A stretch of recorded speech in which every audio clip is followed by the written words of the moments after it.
So, coming up with a repayment plan pretty much sucks. It took us like 6 months to figure out what exactly we were doing and how we were going to do it and what the right plan was for us. And we talked to so many different people and everyone had contradicting ideas. I'm not sure like what direction we wanted to go, whether we wanted to do income-based repayment or do it on our own. In the end, we just wanted whatever was going to save us the most money in the long run. Yeah, we just wanted to save money.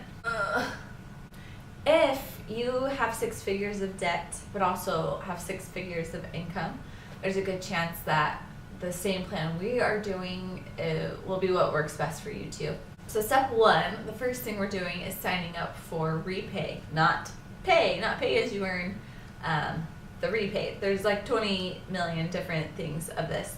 The reason we're signing up for repay, or whatever it's called, and not pay as you earn, is that you get an interest subsidy for the first 3 years that, the first year that you're working, gosh, dang it.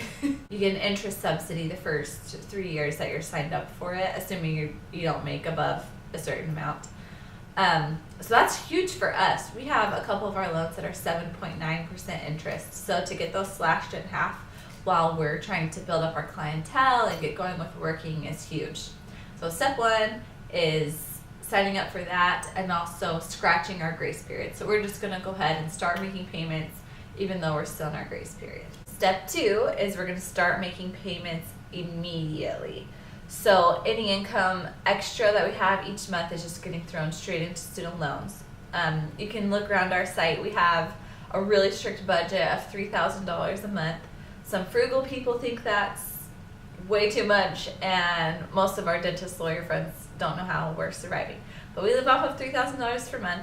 Anything above that goes straight into student loans. As you may be well aware, if you have student loans, interest can really suck. Step 3, once we've been making payments for a while, we can show what our income has been for a while, that type of thing, we're going to refinance with a private lender. So probably won't do it till next year.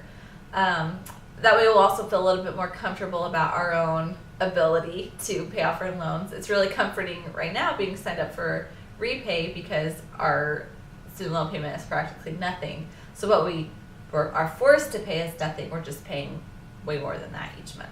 So as soon as we're comfortable and good with our career paths and feeling steady in our jobs, we're going to refinance with a private lender. The reason why you want to do that is that they usually have way lower interest rates. So you might be lucky, you might have an interest rate that's 3% or 4%. In that case, it's probably not worth it to refinance. We have some, like I said, that are 7.9, so we basically have to refinance. Step 4, we're going to continue living frugally so that we can make the biggest student loan payments that we possibly can. Keep living like we're students until we get our loans paid off. It's not just live frugally for a little while, it's until the student loans are gone. So we're going to make these aggressive loan payments each month.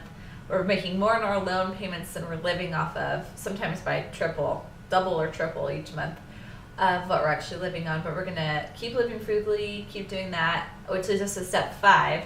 Once we have paid off our loans, our plan, and this is an important step that a lot of people will forget, is to plan for what do you do after you achieve your goal of paying off your student loan debt. For us, we're going to keep living frugally. We want to aggressively fund retirement. We're both really into the idea of investing. We'd love to get into real estate and make other investments. So we'll keep living frugally so we can fund that. And then after that, life is good. I don't know what we'll do when we have piles of money to sit on and not spend. But again, that's after student loans are paid off. And we won't have to live as frugally at that point as we do while we're just trying to get the debt paid off. So I hope that helps. It's frustrating, it's difficult making these decisions. There's a lot of blogs you can check out to keep you inspired for living frugally. It's not the end of the world if you have to live like a student for a couple of years. It's how you're living now, so just keep it up. And it'll be so worth it when you're literally saving hundreds of thousands of dollars on interest.